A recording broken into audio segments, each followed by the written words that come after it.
आदरणीय दर्शकबिन आगो समाचारमा यहाँलाई हार्दिक स्वागत छ। गगन थापाको प्रस्ताव बैठक अघि पार्टी भातृ संस्थाहरूलाई पूर्णता दिऊ।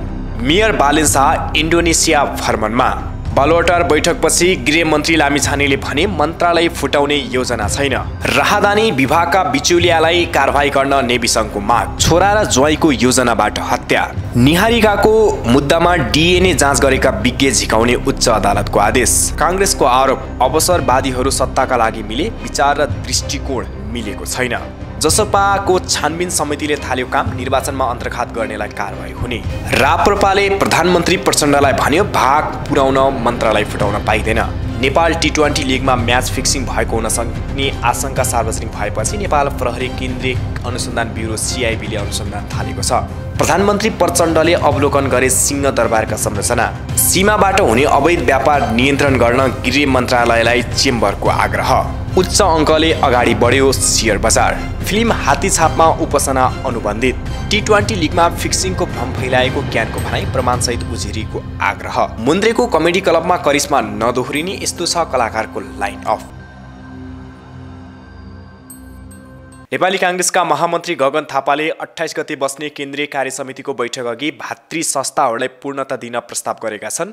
काठमाडौँमा बुधबार सञ्चारकर्मीसँग कुरा गर्दै भने बैठक आसपासमा हाम्रो पार्टीको भातृ संस्थालाई पूर्णता दिने विषयहरूमा मत 28 गतेको बैठकभन्दा पहिला टुङ्गौँ भन्ने पक्षमा छु। मैले सबैसँग कुरा गर्दैछु। नेविसङ्घ, महिला सङ्घ, तरुण दल, किसान सङ्घ लगायत केन्द्रीय समिति बनाउने काम अहिले टुङ्गौँ। आगामी बैठकमा सभापतिले विभागको नाम समेत प्रस्तुत गर्न माग गरेका छन्।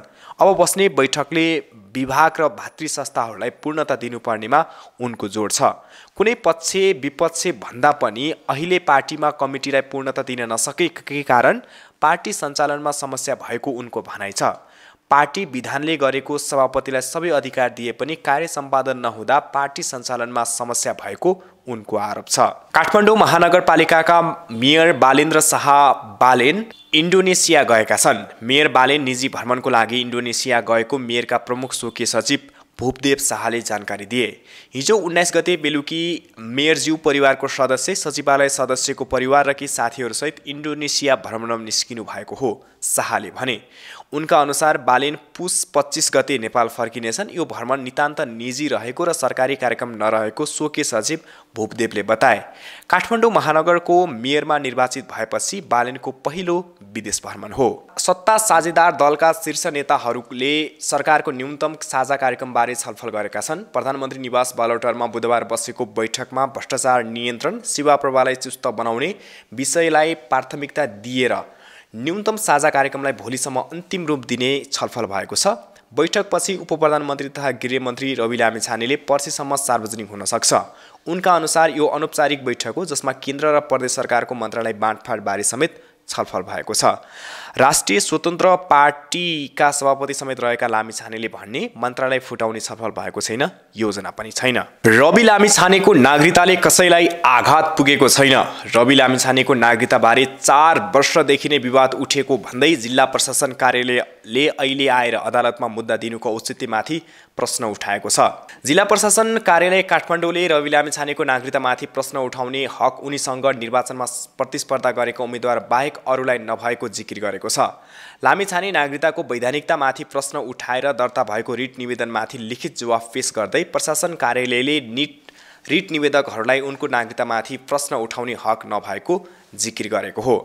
सम्बन्धित पीडित व्यक्तिले उपचार रिट निवेदन दिनुपर्ने, विवादित विषयवस्तुसँग पर्याप्त सरोकार भएको व्यक्ति हुनुपर्ने देखिन्छ। काठमाडौँका प्रमुख जिल्ला अधिकारी घनश्याम उपाध्यायले पेश गरेको लिखित जवाफमा भनिएको छ, उम्मेदवारी दिएको कुनै व्यक्तिले निर्वाचन परिणाम घोषणा भएको 35 दिनभित्रै पीडित व्यक्तिले उपचारको लागि रिट निवेदन दिनुपर्ने व्यवस्था रहँदै हकदैया नै नभएको कानुन व्यवसायीको हैसियतले दिएको निवेदन खारेजी भागी छ। अदालतमा मुद्दा मामिला गर्न हक चाहिन्छ। अदालती भाषामा हकदैया भनिने सरोकारवाला बाहेकका व्यक्तिले मुद्दा मामिला गर्न पाउँदैनन्, तर सार्वजनिक सरोकारको विषयमा भने आम नागरिकलाई नै प्रश्न उठाउन र मुद्दा मामिला गर्न हक हुने दर्जनौं नजिर छन्। निर्वाचित सांसदको योग्यतामाथि प्रश्नको विषयमा प्रशासनले प्रतिस्पर्धी उम्मेदवार बाहेक अरूलाई हक नहुने जिकिर गरेको हो। जुन व्यक्तिको हकमा आघात परेको हुन्छ उपचारको लागि त्यही व्यक्तिले मात्र अदालतमा प्रवेश गर्न पाउने भन्दै लिखित जवाफमा प्रतिस्पर्धी बाहेक व्यक्तिले योग्यतामा प्रश्न उठाउन नसक्ने दाबी छ। लामिछानेले अमेरिकाको नागरिकता लिनासाथ नेपाली नागरिकता खारेज भएको र उनी नेपाल फर्केपछि अमेरिकाको नागरिकता त्यागेर फेरि नेपाली नागरिकता नलिएको भन्दै सांसद पद खारेज हुनुपर्ने मागसहित सर्वोच्च अदालतमा रिट निवेदन परेको हो। चितवन 2बाट प्रतिनिधि सभा सदस्य निर्वाचित लामिछाने हाल उपप्रधान तथा गृह मन्त्री छन्।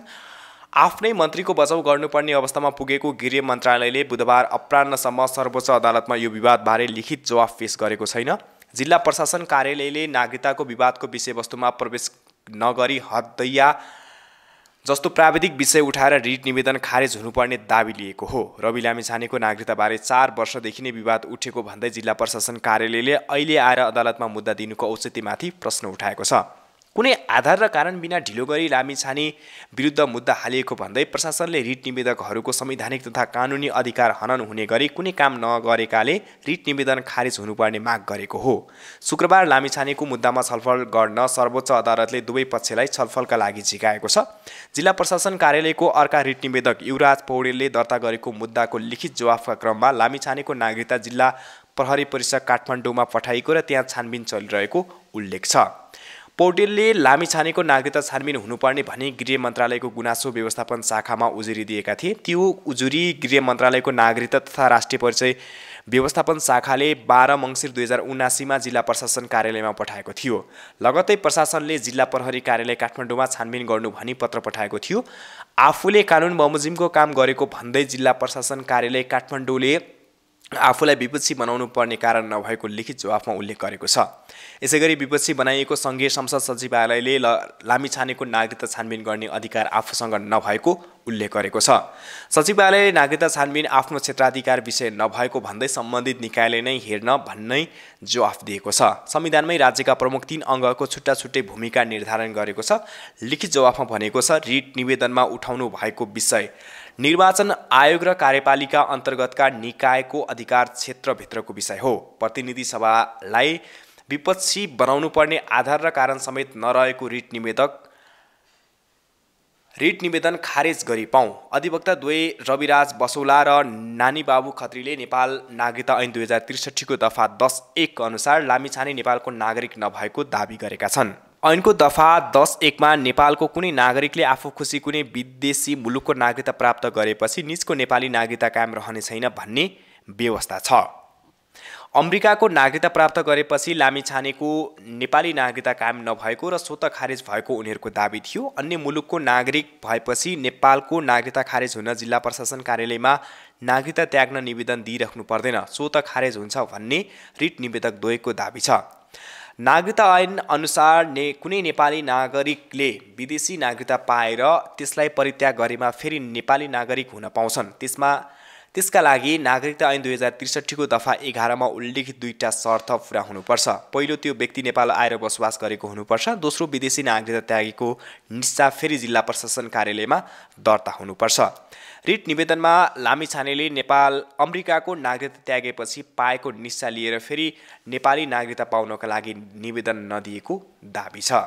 विपक्षी नेपाली काङ्ग्रेसको भातृ सङ्गठन नेपाली विद्यार्थी सङ्घले राहदानी विभागका बिचौलियालाई तत्काल कारबाही गर्न माग गरेको छ। अध्यक्ष दुजाङ शेर्पाले बुधबार विज्ञप्ति प्रकाशित गरी पुस 17 गतेदेखि सिस्टममा आएको समस्या देखाउँदै पासपोर्ट वितरण रोकिएको प्रति गम्भीर ध्यानाकर्षण भएको बताएको छ। नेभी सङ्घले शङ्कास्पद ढङ्गले सम्बन्धित विभागका कर्मचारीद्वारा सिस्टम अवरुद्ध पारिएको र यसको मुख्य कारण गृह मन्त्रालयको नीति बिनाको ठाडो निर्देशन रहेको भन्ने समाचारले थप जटिलता उत्पन्न भएको बताएको छ। विगत लामो समयदेखि राहदानी वितरण र आवेदनको निमित्त भरिने अनलाइन फारममा दलाली गरिएको र बिचौलियाहरू हाबी हुँदै गएको गुनासो आइरहेकाले यस्ता गतिविधि पूर्ण रूपमा नियन्त्रण गरी सहज ढङ्गबाट नागरिकलाई सेवा प्रदान गर्न नेभी सङ्घले सम्बन्धित निकायलाई आग्रह गरेको छ। नागरिकको अवस्थाको फाइदा उठाउँदै हुने आर्थिक शोषण र घुसपैठप्रति गम्भीर ध्यानाकर्षण भएको भन्दै नेभी सङ्घले भनेको छ। यस्ता गतिविधिमा संलग्न कर्मचारी र बिचौलियालाई कानुन बमोजिम कारबाहीको माग राख्दै राहदानी विभागमा उत्पन्न समस्याको यथाशीघ्र समाधान गरी सेवा सुचारू गर्न गराउनु हुन नेपाल सरकार परराष्ट्र मन्त्रालय, राहदानी विभाग र सम्बन्धित सबै निकायलाई नेपाल विद्यार्थी सङ्घ हार्दिक अनुरोध गर्दछ। सम्पत्ति विवादमा छोरा र ज्वाइँको मिलेमत्तोमा धनुषधारी दासको हत्या भएको खुलेको छ। हत्या आरोपमा प्रहरीले 3 जनालाई पक्राउ गरेको छ। पक्राउ पर्नेमा मृतकका छोरा र ज्वाइँ तथा एक सुटर छन्। पुस 9 गते साँझ 7:30 बजे धनुषा मुखियापट्टी मुसर्निया गाउँपालिका 2 का 40 वर्षीय धनुषधारी दासको हत्या भयो। गोली लागेका उनको घटनास्थलमा मृत्यु भएको थियो।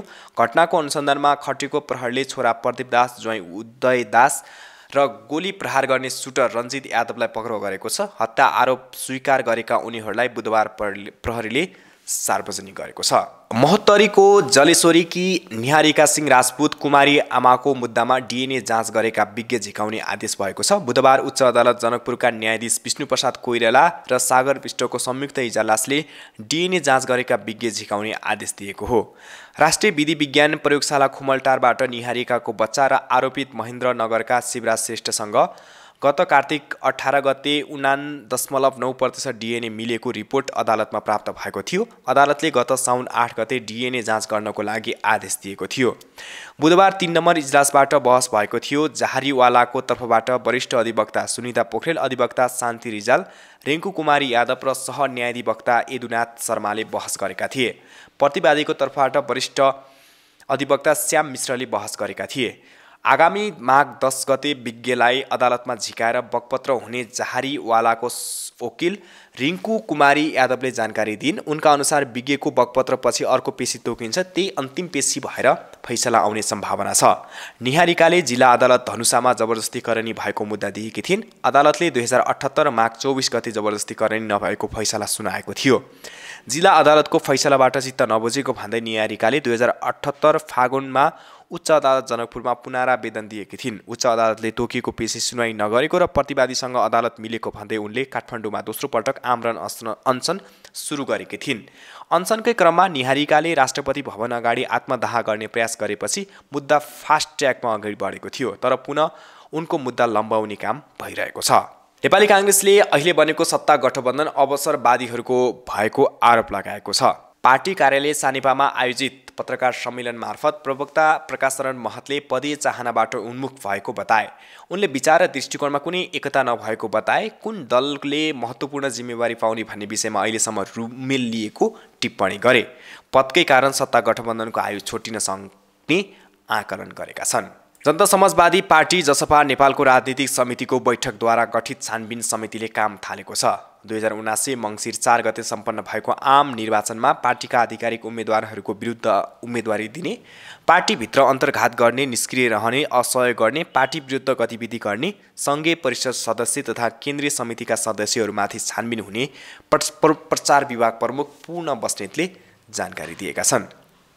त्यसका लागि पार्टीको प्रदेश समिति, पहिचानमा आधारित राष्ट्रिय समिति र स्थानीय समितिहरूसँग उपलब्ध सबुत प्रमाणहरू, चिठीपत्र, भोइस रेकर्ड र सामाजिक सञ्जालमा प्रयोग गरेका प्रमाण लगायतका प्रचार सामग्री उपलब्ध गराउन छानबिन समितिले माग गरेको उनको भनाइ छ। छानबिन समितिले आफ्नो कार्य सम्पन्न गर्नका लागि माघ मसान्तसम्मको समय सीमा पाएको छ। बुधबार साँझ बालौटार बैठकमा न्यूनतम साझा कार्यक्रम ल्याउने तयारी के हुँदैछ भनी सत्ता साझेदार दलहरूको जिज्ञासा राखेका छन्। त्यसका लागि गठित समितिमा रहेका सदस्यले थप 1 दिन माग गरेका छन्। भोलिसम्म काम सकेर दोस्रो बैठक शुक्रबार बस्ने सहमति सत्ता साझेदारका दलका नेताबीच भएको छ। प्रधानमन्त्री पुष्पकमल दाहाल प्रचण्डले विश्वासको मत लिनु अघि सरकारको न्यूनतम साझा कार्यक्रमबारे दलहरूको साझा धारणा आउनेछ। प्रधानमन्त्री प्रचण्ड धेरैवटा दललाई चित्त बुझाएर मन्त्री परिषद विस्तार गर्नुपर्ने बाध्यतामा छन्। त्यसका लागि मन्त्रालयहरू नै फुटाउने चर्चा चलेको छ। बैठकमा सहभागी दलहरूले यसबारे उनीहरूसँग जिज्ञासा राखेका थिए। रापरपाले यसमा जोड दिँदै सबैलाई भाग पुर्याउनका लागि भनेर मन्त्रालय फुटाउँदा जनतामा गलत सन्देश जाने भन्दै त्यसो नगर्न सुझाव दिएको थियो। प्रचण्डले भने बाहिर आएका चर्चा गलत भएको प्रष्टीकरण दिए। सत्ता साझेदारीसँग प्रधानमन्त्री प्रचण्डले भने धेरैको चित्त बुझाउनु पर्ने बाध्यता त छ नै, तर त्यसका लागि गलत थिति बसाल्ने हुँदैन भन्नेमा म छु। हल्लाहरू सुनेर नपत्याइदिनुहोला। रापरपा अध्यक्ष लिङदेनले आफ्ना 3 सरोकार न्यूनतम साझा कार्यक्रममा पर्छन् कि पर्दैनन् भनेर सोधेका थिए। रापरपाले पुस 27 गते राष्ट्रिय एकता दिवस मानिनुपर्ने, विकास सुशासन सम्बन्धित प्रश्नबारे चित्त बुझ्दो जवाफ दिनुपर्ने, जनतालाई सेवा प्रभाव बलियो बनाउनु पर्ने शर्त राखेको र यो सरकारलाई समर्थन दिएको छ। प्रचण्डले राप्रपाका माग पूरा हुने आश्वासन दिएको बैठकबाट निस्केपछि लिङ्गदेनले हामीलाई बताए। उपप्रधान एवं गृहमन्त्री रवि लामिछानेले यस विषयमा छानबिन गर्न प्रहरी प्रधान कार्यालय नक्साललाई निर्देशन दिएका थिए। गृहबाट आएको निर्देशनका आधारमा प्रहरी प्रधान कार्यालयले सिआइबीलाई अनुसन्धान गर्न बुधबार पत्र पठाएको थियो। त्यही आधारमा छानबिन थालिएको सिआइबीका निर्देशक अतिरिक्त महानिरीक्षक एआइजी उत्तमराज सुवेदीले हामीलाई बताए। प्रहरी स्रोतका अनुसार सामाजिक सञ्जाल र सञ्चार माध्यममा यस विषयमा विवरणहरू सार्वजनिक भएसँगै सिआइबीले यसबारे चासो देखाएको थियो। गृह र प्रहरी प्रधान कार्यालयबाट पत्राचार नै भएपछि छुट्टै टोली गठन गरेर नै अनुसन्धान सुरु भएको छ। काठमाडौँ नाइट्स क्लबका कप्तान ज्ञानेन्द्र मल्लले आफ्नो खेलाडीलाई फिक्सिङका लागि अप्रोच आएको बताउँदै अन्तर्राष्ट्रिय क्रिकेट परिषद आइसिसीको एन्टी करप्सन युनिटलाई जानकारी गराएको बताएका थिए। प्रतियोगिता कमेन्टेटर सचिन तिमिल सेनाले पनि फिक्सिङ भएको दाबीसहित फेसबुकमा भिडियो वक्तव्य जारी गरेर जिम्मेवारीबाट बाहिरिने घोषणा गरेका थिए। प्रधानमन्त्री पुष्पकमल दाहाल प्रचण्डले सिंहदरबार स्थित प्रधानमन्त्री तथा मन्त्री परिषदको कार्यालयको नयाँ भवनमा रहेका विभिन्न संरचनाको अवलोकन गरेका छन्। प्रधानमन्त्रीले उक्त भवनमा रहेका एक्सन रुम, स्टुडियो, भवनको 5औं तलामा निर्वाधीन हल, मन्त्रालयका अन्य कार्यकक्ष लगायतका संरचनाको निरीक्षण तथा अवलोकन गरेका हुन्। यस्तै प्रधानमन्त्रीले भवनको छतमा पुगेर सिंहदरबार स्थित अन्य भवन तथा संरचनाको समेत अवलोकन गरेका छन्। भारतसँगको खुला सीमाको फाइदा उठाएर हुने अवैध व्यापारलाई नियन्त्रण गर्न नेपाल चेम्बर अफ कमर्सले उपप्रधानमन्त्री एवं गृहमन्त्री रवि लामिछानेको ध्यानाकर्षण गराएको छ। गृहमन्त्री लामिछानेलाई बुधबार बधाई एवं शुभकामना दिने क्रममा चेम्बर पदाधिकारीको टोलीले सीमामा हुने अनधिकृत व्यापार नियन्त्रणका लागि आग्रह गरेको हो। गृहमन्त्री लामिछानेसँगको भेटमा चेम्बरका अध्यक्ष राजेन्द्र मल्लले भारतसँगको सीमालाई व्यवस्थापित गरेर अवैध कारोबारलाई नियन्त्रण गर्नुपर्ने बताए। मल्लले भने नेपाल भारत खुला सीमाको फाइदा उठाएर अवैध कारोबारहरू भइरहेका छन्। सीमामा हुने अवैध व्यापारका कारण सरकारले अर्बौं रुपियाँ राजस्व समेत गुमाइरहेको छ। खुला सीमा भएकाले अनियन्त्रित रूपमा अनाधिकृत व्यापार फस्टाइरहेको छ। यसबाट राजस्व प्रभावित हुन पुगेको र स्वच्छ व्यवसायीहरूले प्रतिस्पर्धा समेत गर्न नसकिरहेको परिस्थितिबारे प्रभावकारी अनुगमन गरी करको दायरामा ल्याउनुपर्ने सुझाव भनिएको छ। नेपाल भारत खुला सीमाको फाइदा उठाएर झन्डै 40% अवैध कारोबार भइरहेको भन्दै अध्यक्ष मल्लले मुलुकको व्यापारिक सन्तुलनका लागि आयात निर्यातलाई पनि व्यवस्थित गराउनु पर्नेमा जोड दिए। पर्यटन क्षेत्रका लागि रात्रिकालीन व्यवसायको महत्त्वपूर्ण भूमिका रहेको भन्दै चेम्बरले काठमाडौँको ठमेल, चितवनको सौरा र पोखरामा रात्रिकालीन व्यवसायलाई निर्बाध ढङ्गले सञ्चालन गर्न पाउने वातावरण मिलाउन समेत चेम्बरले आग्रह गरेको छ। चेम्बर पदाधिकारीको भेटपछि गृहमन्त्री लामिछानेले सीमामा भइरहेको अनाधिकृत व्यापार रोक्न सुरक्षा निकायलाई समेत सचेत गरेको बताए। नेताले संरक्षण गर्ने नभई नीतिले संरक्षण गर्ने व्यवस्थाका लागि आफू प्रयासरत रहेको गृहमन्त्री लामिछानेको भनाइरहेको चेम्बरले जनाएको छ। बुधबार शेयर बजार परिसूचक नेप्से उच्च अङ्कले बढेको छ। निजी क्षेत्रले मागिरहेको चालु पूर्जी कर्जा मार्गदर्शनलाई प्रधानमन्त्रीको निर्देशनपछि संशोधन गर्न राष्ट्रिय ब्याङ्क तयार भएसँगै यसको सकारात्मक प्रभाव बजारमा देखिएको छ। बुधबार बजार 64.87 अङ्कले बढेर 2125.94 बिन्दुमा पुगेको छ। यो 3.15% वृद्धि हो। बुधबार 298 धितोपत्रको 97,312 वटा कारोबारबाट 87,33,542 किता सेयर किनबेच भएको छ। यस दिन कारोबार रकम 3,50,11,42,097 रुपियाँ भएको छ। बुधबार सबै उपसूचकमा हरियाली छायो। सबैभन्दा धेरै व्यापार उपसूचकका लगानीकर्ताले कमाए। यो उपसूचकमा 9.74% उछाल आयो। बुधबार 8वटा धितोपत्रको मूल्यमा सकारात्मक सटिक लाग्यो। यसरी सटिक लाग्नेमा साल ट्रेडिङ, हिमालयन डिस्टिलरी, कालिका लघुवित्त, मिरमिरे लघुवित्त, किसान लघुवित्त, नाडेप लघुवित्त, पिपुल्स पावर र खप्टट लघुवित्त रहेका छन्। कालिका पावर, आरएसडिसी लघुवित्तको समेत सटिक लेभलमा कारोबार भयो। उच्च अङ्कले बढेको बजारमा समेत नेपाल एसबिआई डिबेन्चरका लगानीकर्ताले भने सर्वाधिक 1.49% गुमाए। सनराइज ब्लू चिप फन्ड 1.74% घट्यो। बुधबार Himalayan distillery, Sanima Mai hydro, Nepal telecom, Nepal insurance सहितका कम्पनीले सर्वाधिक कारोबार भयो।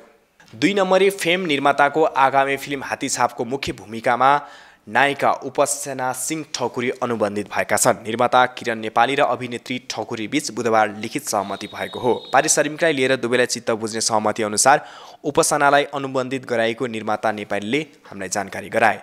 यो फिल्मका लागि उपासनाले 10 लाख रुपैयाँ पारिश्रमिक मागेकी थिइन्। निर्माता नेपालीले पारिश्रमिक नखुलाए पनि उनको अघिल्लो फिल्म 2 नम्बरीमा उपासनाले लिएको 6 लाख रुपैयाँ भन्दा केही बढी रहेको अनुमान गरिएको छ। अन्य 2 अभिनेत्री फाइनल गर्ने तयारीमा रहेको जनाएको छ। सिमो सुनवारले निर्देशन गर्ने एक्सन थ्रिलर फिल्ममा यसअघि सौगात मल्ल, दयाङ राई, बुद्धि तामाङ, पुष्कर गुरुङ, प्रकाश घिमिरे लगायत अनुबन्धित भइसकेका छन्। गण्डकी प्रदेशका युवा तथा खेलकुद मन्त्री दीपक मनाङले व्यवसायी अमलादेवी राईसँग मिलेर हात्ती छाप निर्माण गर्न लागेका हुन्। प्रस्तुतकर्ता नेपालीका अनुसार चैतदेखि फिल्मको छायाङ्कन सुरु हुनेछ। कामको कुरा गर्दा उपासना अभिनीत फिल्म डिसेम्बर फल्स अहिले हलमा चलिरहेको छ। उनले यसअघि अभिनय गरेका कबड्डी 3 र 2 नम्बरी बक्स अफिसमा व्यावसायिक रूपमा सफल भइसकेका छन्। जारी नेपाल टी20 लिगमा म्याच फिक्सिङ स्पोर्ट फिक्सिङका बारेमा केही दिन यता विभिन्न समाचार आएपछि नेपाल क्रिकेट सङ्घ क्यानले मुख खोलेको छ। बुधबार नेपाल क्रिकेट सङ्घ क्यानले विज्ञप्ति जारी गर्दै फिक्सिङको बारेमा भ्रम र हल्ला फैलाएको भन्दै ध्यानाकर्षण भएको जनाएको छ।